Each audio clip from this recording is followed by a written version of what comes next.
TV. Prasad ഉണ്ട് വിവരങ്ങളുമായി. പ്രസാദ്, ഇപ്പോൾ പാർട്ടി സെക്രട്ടറി പാർട്ടിക്കുള്ള അതൃപ്തി വളരെ വ്യക്തമായി പറഞ്ഞു കഴിഞ്ഞിരിക്കുന്നു. അത് CPIയുടെ മാത്രം അതൃപ്തിയല്ല, നടപടിയെടുക്കേണ്ടത് ആഭ്യന്തര വകുപ്പാണ് എന്ന് അദ്ദേഹം പറയുകയും ചെയ്യുന്നു. നടപടിയിലേക്ക് കാര്യങ്ങൾ നീങ്ങുന്നുണ്ടോ? നിലവിൽ ഇപ്പോൾ ADGP അവധിയിലാണ്, 4 ദിവസത്തെ അവധി. ഈ 4 ദിവസത്തെ അവധി സമയത്ത് S. വെങ്കടേഷിന് ചുമതല കൊടുക്കുകയും ചെയ്തിരിക്കുന്നു. വല്ലാത്ത രീതിയിൽ പ്രതിസന്ധിയിലും പ്രതിരോധത്തിലുമായിരിക്കുന്നു പാർട്ടിയും സർക്കാരും.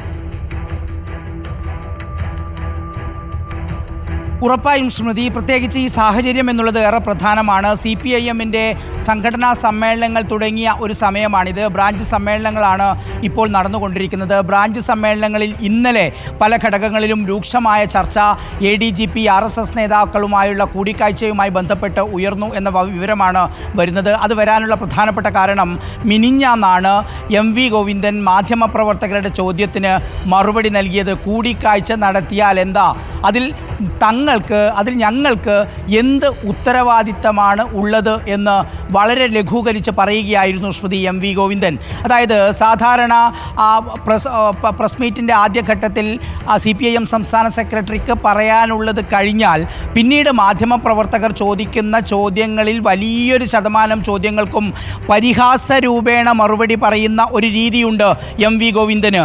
അത് തന്നെയായിരുന്നു ഇക്കാര്യത്തിലും ഉണ്ടായിരുന്നത്. കൂടിക്കാഴ്ച നടത്തിയാൽ എന്താ എന്ന് വളരെ എളുപ്പം അങ്ങ് പറഞ്ഞുപോയി.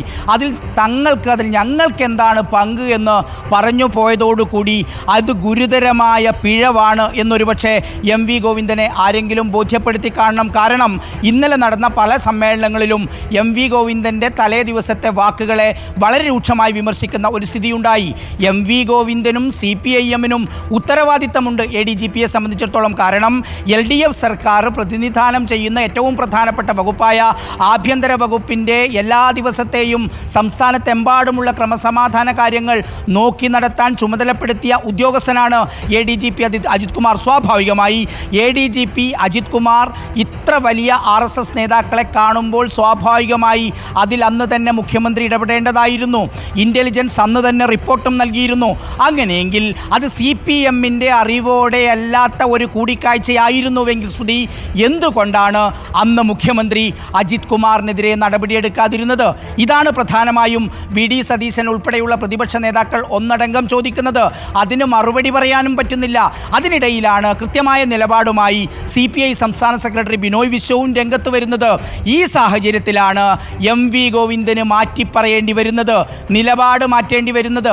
ഇതായിരുന്നില്ല മിനിഞ്ഞാന്ന് വൈകിട്ട് 5:30 AKG സെൻറ്ററിൽ നടത്തിയ വാർത്താ സമ്മേളനത്തിൽ MV ഗോവിന്ദൻ പറഞ്ഞത്. കണ്ടാൽ എന്താ കുഴപ്പം എന്ന് ചിരിച്ചുകൊണ്ട് ചോദിക്കുകയാണ്. പ്രശ്നങ്ങളെല്ലാം ഉണ്ടാക്കുന്നത് നിങ്ങൾ മാധ്യമങ്ങളാണ് എന്ന രീതിയിൽ പറയുന്ന രീതിയിലേക്ക് CPIM സംസ്ഥാന സെക്രട്ടറി വന്നപ്പോൾ ഇത്രയും ഗുരുതരമായ വിഷയത്തിലാണ് പരിഹാസ രൂപേണയുള്ള ഒരു മറുപടി ഉണ്ടായതെന്നൊരു പക്ഷേ MV ഗോവിന്ദന് ബോധ്യപ്പെട്ടത് ഇന്നലെ ആയിരിക്കണം. മറ്റ് പാർട്ടി സമ്മേളനങ്ങളിലെല്ലാം അതിരൂക്ഷമായ വിമർശനം ഉയർന്നു. ബ്രാഞ്ച് സമ്മേളനങ്ങളിൽ വലിയ വിമർശനം ഈ വിഷയത്തിൽ സർക്കാർ നേരിടേണ്ടി വരുന്ന സാഹചര്യം. അതോടൊപ്പം തന്നെ CPIയുടെ പരസ്യമായ നിലപാട്. എന്തിന് ആയിരുന്നു ഈ കൂടിക്കാഴ്ച എന്നുള്ളത് കേരളത്തിന്റെ ചോദ്യവും ഉത്കണ്ഠയുമാണ് എന്ന് ബിനോയ് വിശ്വം പറഞ്ഞ സാഹചര്യം കൂടിയുണ്ട്. അപ്പോൾ ഞങ്ങൾക്കുമുണ്ട് അതൃപ്തി, CPIക്ക് മാത്രമല്ല എന്ന് പാർട്ടി സെക്രട്ടറി പറഞ്ഞു വെക്കുമ്പോൾ എന്താണ് അതിന് തുടർച്ചയായി ഉണ്ടാവുക? സർക്കാരിന്റെ നീക്കമെന്ത് എന്നറിയേണ്ടതുണ്ട്. നിലവിൽ ഓണം അവധിക്ക് ADGP പോകുമ്പോൾ ആ അവധി പിന്നീട് നീട്ടുമോ എന്നുള്ളതാണ് അറിയേണ്ടത്.